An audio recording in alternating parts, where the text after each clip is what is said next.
Gandhi, Dr. King, dramatized and defined the technique of nonviolence, and yet he also said that the only alternative to fear is violence, and that if that were the alternative, he would have to choose violence. Do you subscribe to that judgment of Gandhi, or would you disavow violence under any conditions? Well, I think I would have to somewhat interpret Gandhi at this point. I don't think he was setting forth violence as an alternative. I think he was emphasizing, or rather trying to refute an all too prevalent fallacy, and that is that the persons who use the method of nonviolence are actually the weak persons who don't have the weapons of violence, persons who are afraid. And I think that is what Gandhi was attempting to refute. Now, in that instance, I would agree with Gandhi that if the only alternative to violence, to fear, is violence and vice versa, then I would say fight. But it isn't the only alternative. And that is one point that Gandhi was trying to bring out. It seems to me that there are three ways that oppressed people can deal with their oppression. What are they, Dr. King?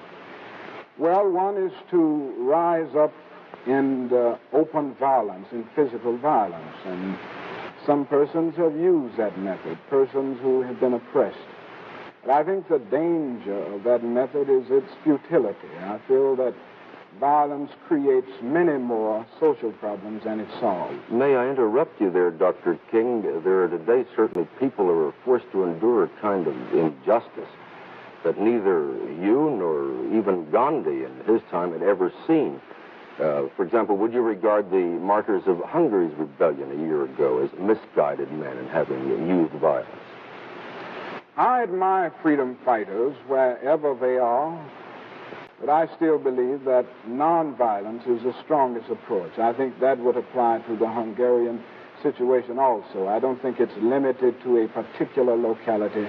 I think it should apply in every situation in the world where individuals seek to break loose from the bondage of colonialism or from some totalitarian regime or from the system which we confront in America. You truly believe, then, that nonviolence is the sole, the universal answer to injustice and oppression? Very definitely. Very definitely. I feel that nonviolence, organized nonviolent resistance is the most powerful weapon that oppressed people can use in breaking loose from the bondage of oppression. Now, the other method that one might use is that of resignation or acquiescence. But I think that is just as bad as violence, because non-cooperation with evil is as much a moral obligation as is cooperation with good. You make a difference, a distinction between passive resistance and nonviolent resistance? Is that it? Well, I think that can be something of a semantical problem.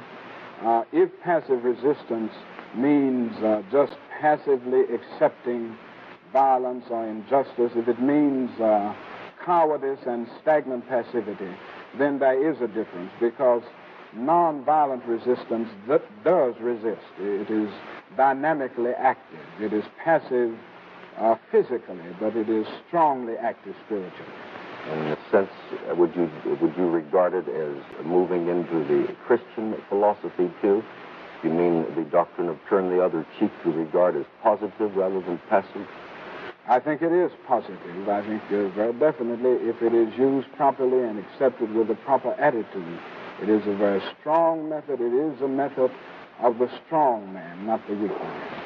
Dr. King, the editor of the local newspaper here proposed an editorial the other day that I ask you to reconcile, as he put it, your passive resistance philosophy with your satisfaction, which you've expressed very clearly, over the use of bayonet force in the Little Rock situation. Well, I'll put that question to you. What is your answer to this editor?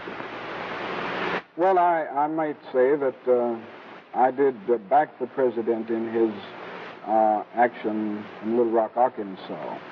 I think it is quite regrettable and unfortunate that young high school students have to go to school under the protection of federal troops.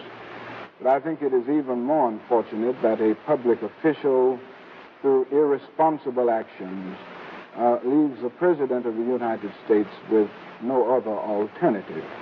So I did back the President, and I sent him a telegram commending him.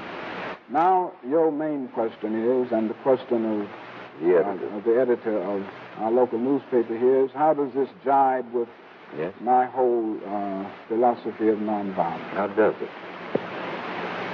I believe firmly in nonviolence, as I have already said. But at the same time, I am not an anarchist. Now, some pacifists are anarchists following Tolstoy, but I don't go that far.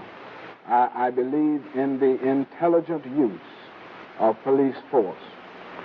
I think one who believes in nonviolence must recognize the dimensions of evil within human nature. And there is a danger that one can